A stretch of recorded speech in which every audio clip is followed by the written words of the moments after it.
Yeah, hi everyone, welcome back. I'm really happy to announce our next speaker, who is from InnoGames. I think most of you know about InnoGames pretty much. So I think the last numbers I've read were about 80 million registered users. So, wow, pretty impressive numbers. And I'm really happy that someone from InnoGames is sharing his knowledge about their past experiences with their games, how it evolved over time. And so please welcome on stage Eike Klindworth, CCO of InnoGames. Welcome.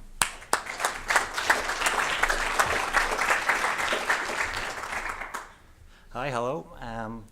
Today I will talk about user experience and usability in online games. So I will use the word UX often in my presentation. So if I talk about UX, I always mean user experience. And maybe a few words about myself.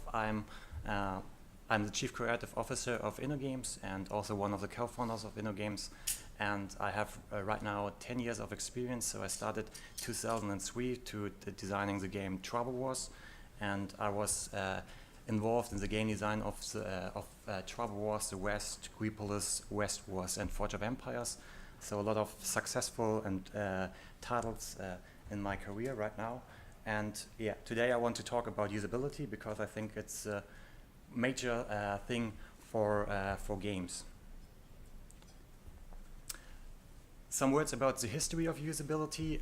When we started with Trouble Wars, we started with a not so graphical game with a lot of text, a lot of tables and a lot of table design. So and really less graphics. And in the last 10 years, also in our company, there was a shift that we now, with Forge of Empires, we are much more graphical style. We have more graphics and improves the usability in this game.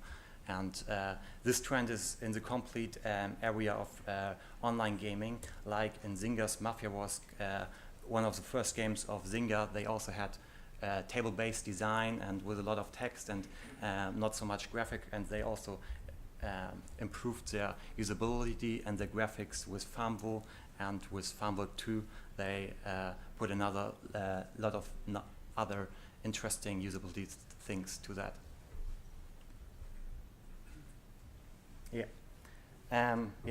First question I want to answer is, why is user experience so important for online games? And I think the main reason for that is we have two enemies for every browser-based game, and that are these two things. The players can click on the X button and they are left, or they can type something else into the browser, and we lost them forever, and they will never come back to our game, especially in the beginning of when they started this game. So we are in the free-to-play area, and especially in free-to-play, if the player go away, he has no disadvantage out of it.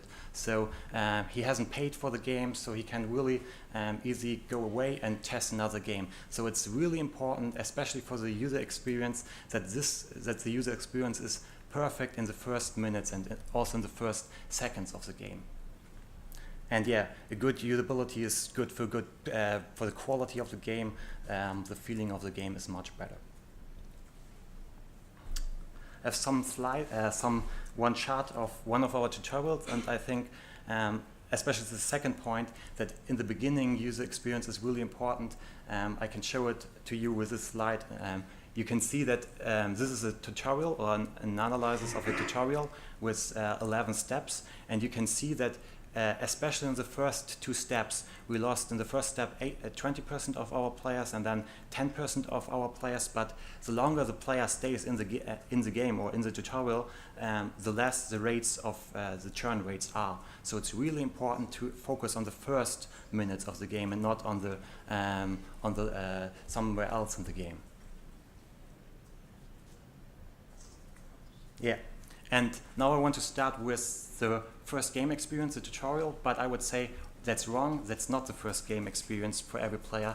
The first game experience is already the landing page, because they are really important for the player and to get the player into the game. And you can lose a lot of players on the landing page if you do it not in the right way.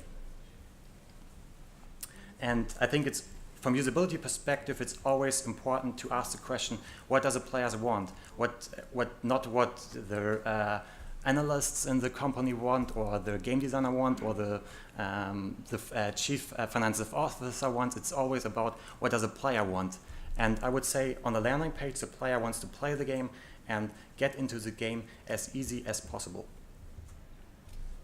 And I think there are also some things what the player doesn't want, and these things are, he doesn't want to receive tons of newsletters after registration.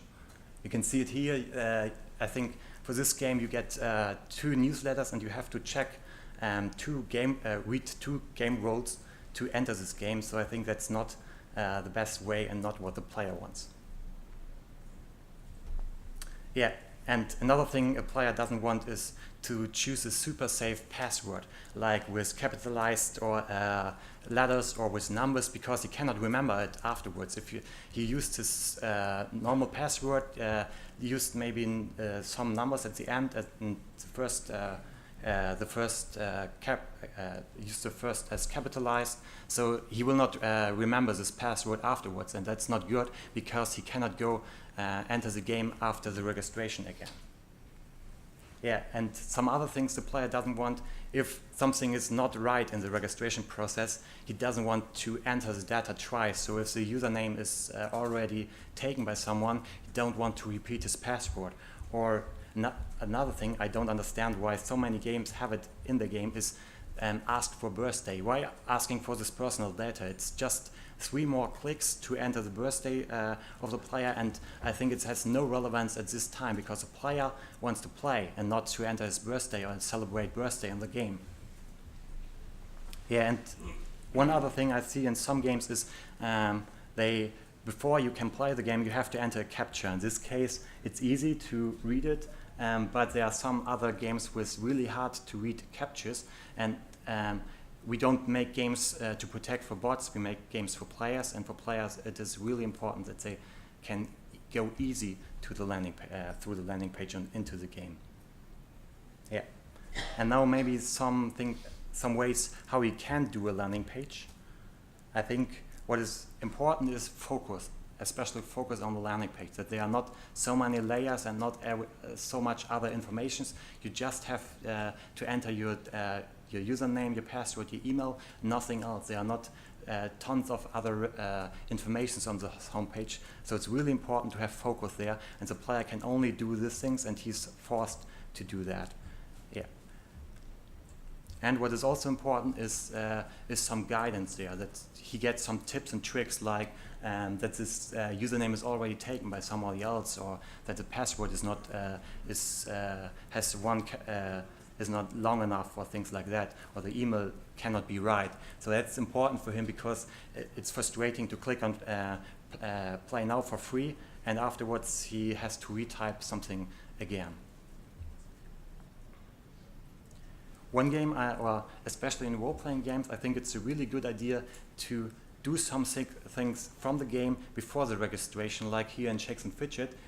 Before you enter your email, your username or your password, you create your character. So you have already something, and you can play the game. You can, with this character creation, you already define maybe some story about your player. So it's much easier and for you to enter your password, you enter your player name or your email address. Yeah. And now I will talking about the tutorial. I think here again it's a question about what does a player want. He wants to play the game and to learn the game, and with the best way is with less steps, with less text, and only with a few steps. And he don't want to be controlled. I think it's frustrating if you say, if there an arrow here which say click here, and for 20 steps you have to click follow the arrow. It doesn't feel like a game. It feels like like an army camp where you have to do something. So it's really about playing the game, and so I think it's really important that the player doesn't feel controlled by the game. Maybe one thing how you should not do it is this is the example with a lot of text. In this example you see a lot of text, and it doesn't feel like a game. You don't know what to read. You have to read about this character who talks to you, and you also have to answer some questions to him, but you want to play, you want to fight monsters or to make dungeons and don't want to read some story. And also a thing how you should not do it is make, for example, in this game, you have to make 14 steps until you can enter this game. You learn this game in this 14 steps, but it feels really controlled because you're forced to click that, to click here, and I think at some point the player will just click, and doesn't know what he's doing. So I think it's to solve this problem, I would recommend to one thing, use pictures instead of text, like Farmville 2 do it in a really good way. Like here you can see how how the planting and cropping works in the game, and yeah, also use arrows that the player know where he has to click or what he has to do or in which area he has to do something. And maybe the most important point from my perspective is show the player the quest system in the tutorial. If he knows that he can play now the quests, it makes for him, he can decide if he wants to follow this quest and maybe this extra tutorial, or does he want to explore the game from his own perspective. So I would definitely recommend to give him the hint to the quest system and then leave him alone and let him play and teach him by the quest system. Another thing I want to talk about from UX perspective is a second login. It means if you play your first session and go back to the game. And here again, I ask the question, what does a player want if he comes back to the homepage? And at this time, we already achieved our goal that he comes back again and again and again, so he becomes a player who stayed for a long time. And so it's also really important to improve this progress, because there are a lot of mistakes you can make, and it's not in the game again. And yeah, how you should make the login, of course, again, as easy as possible. And a thing I see on nearly 90% of all the of other games is they say wrong username or wrong password, and I think that's wrong to do it in that way. We tested it and we see an effect if you do it in the other way around. If you say your username is incorrect or your password is incorrect, because when I come back to the homepage and type something in, I don't know. Maybe it's my name or is it my password? Why not helping the player and say to him it's the password, so he knows what is wrong when he re-enters the game. And a lot of strategy games have different worlds, also some role-playing games, and I would never ask the player before he logged in again what his world is, because he didn't know that when he is in the register process, he will not remember this information, and he don't know in which world he has created his account. So it's much better to do this after he logged in, and there's a special page on which he, maybe if he created an account on Delta, there's a highlighted link on Delta, and we know from developer perspective that on which world he plays, so we can, after the login, give him the information on which world he played. And one example for a good second login is the game This Headless Online, for example. When you come back to the page, you are logged in, so you're not logged out again, and you don't have to repeat your password or your username, and you just have to click on Play Now, and you're back in the game. And I think that's perfect, because it's so simple and so good from the perspective of the player.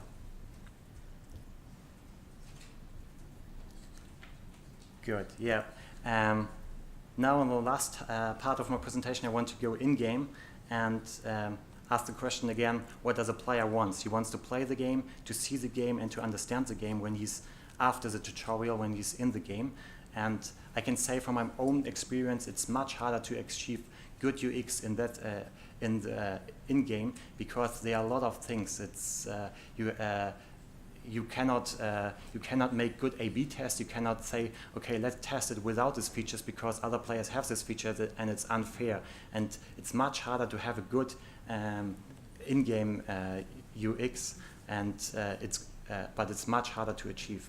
And yeah, focus is also not so easy because you don't know what are the steps and you cannot make so good analysis of your game and you don't know what is really wrong. And I want to give you now 5 tips for a good in-game UX. And I think the first tip I want to give you is create well-known features in the same way others do it. And I also prepared one example for that. When you look at this game, and I give you the task, click on the quest system. Look at the quest system and look where you are. Did you look at this point here? I think most of you have looked there because that's the normal way how Zynga Games does it, or all the other games, all the other browser-based games or online games does it. They have the quest system at the left side. But this game has a quest system here, and for me as a user, I always clicked on the left side to enter the quest system because it looks like something like the quest system, and I think that's not good. And it's always good to look at the competitors and look how they solved it from your UX perspective.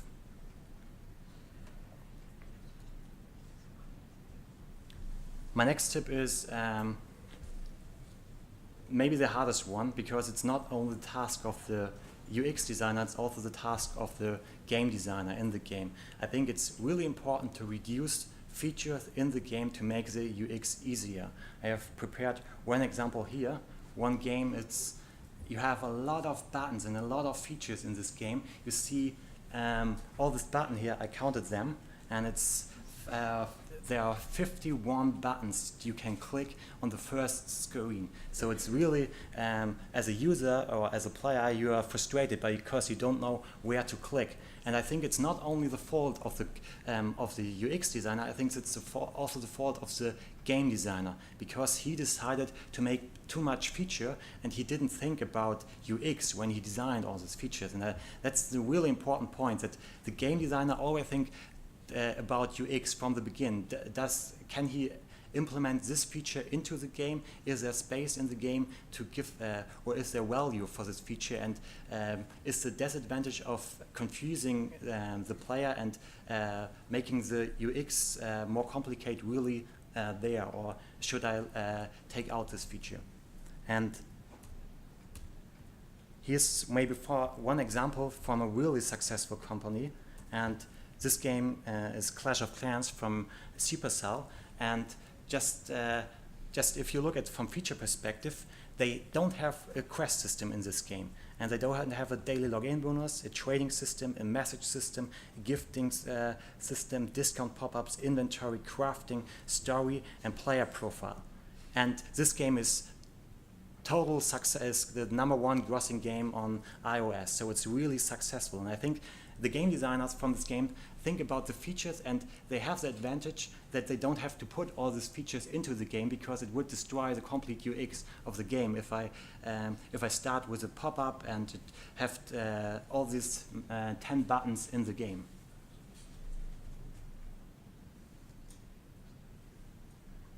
Next tip from my perspective is integrate features into the game and put similar features together. It's nearly the same point, but it's again an example from Supercell. I faked the screenshot a little bit. You see this buttons there at the bottom, that the player there's an inventory, wheel of fortune, market, newspaper, quest, and achievements. And if they would solve it in this way, it's much harder for the user to enter these features, or it destroys the UX of the game. And they solved it in a really interesting and smart way. They put the achievement system to the main building, the quest system to a task board, the market to a small market bank, and the wheel of fortune to a truck, which comes one time a day to your farm. And I really like that approach, because it makes the UX much better, and it feels much more integrated into the game from player perspective. And another thing they did in a really good way, and I really like it, it's the inventory. And they put the shop and the inventory together in one window, and these functions are really similar. You can, if you pick up one thing from your farm into the inventory, in the shop at the same position. So both systems, the shop and the inventory, is the list of things you have or you can buy. So it's nearly the same window, and I think it makes sense to put these things together and avoid a more complex UX.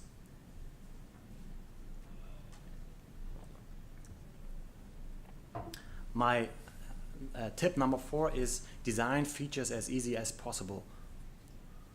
And I prepared one example from a daily login bonus. I played this, it's a really good game, I played it, and when you have a daily login bonus, you have a lot of buttons, and as a user, you don't know what to do. Like you can click on all this button, you can snuff, claim, or size something, and you don't know what is the effect out of it. And I think it's much better to solve it in a way that you have just you can clearly select one of these buttons, and you know what to do. It's much less confusing, and for the user, he understands the game, and that's important from his perspective, because it feels frustrating if you don't know what to do, and in the left side you have the feeling you can make mistakes, and I think that's not good game design and UX design.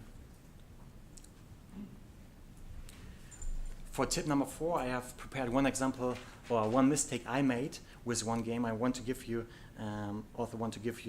that's the game The West. And when I designed The West, I decided that the player can choose between 20 different skills that are the skills here on the screen. And this was not a smart decision, because the player is confused by all the skills, and he doesn't know at the beginning of the game which skill he should choose. And the problem afterwards is I cannot change it easily, because the players have items which improve their riding skills. They have skilled on this game, so I cannot update the old world and put, let's say, 8 skills out of the game, because they are in the game, and it's not possible, well, not easy possible to solve this problem for a game if it's out there and if you have users on the game. So I can really, again, say, think about UX and think about UX design before you prepare some feature. Yeah, and my last tip I want to give you, tip number 5, is again, I can ask you, what do you think what happens if you click on this train station in the middle? There's a small dollar icon on it, so it's for collecting your dollars out of the train station. And what happens if you click on this pop-up? You get an extra on this building. You get an extra pop-up where you can do exactly the same. So this window doesn't make sense, because there's no advantage for it. It's just one click more, and this layer bumps over your village, and it kicks you out of the game and the player out of the game if you have layers in it. And I can really say, avoid pop-ups like this. They have no sense, and don't do them. And another example from another game is, also in the tutorial, you should choose carrots or buy some carrots for not premium currency, it's in-game currency.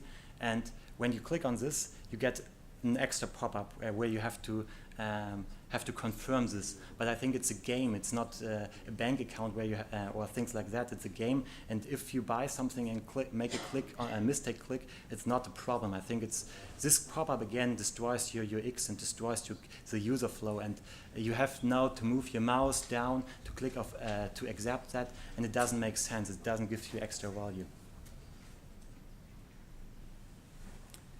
Yeah, and now to the conclusion of that, I think it's important to always think about the goals of the player, and to think not about the goals of yourself, of the game designer, of the management, from financial perspectives. I think start with the goals of the player first, and focus on the first minutes, because there you have the highest churn rates, and think about UX from the beginning, especially in the game design area, and design features as simple as possible. That's the best way to make successful features. Thank you.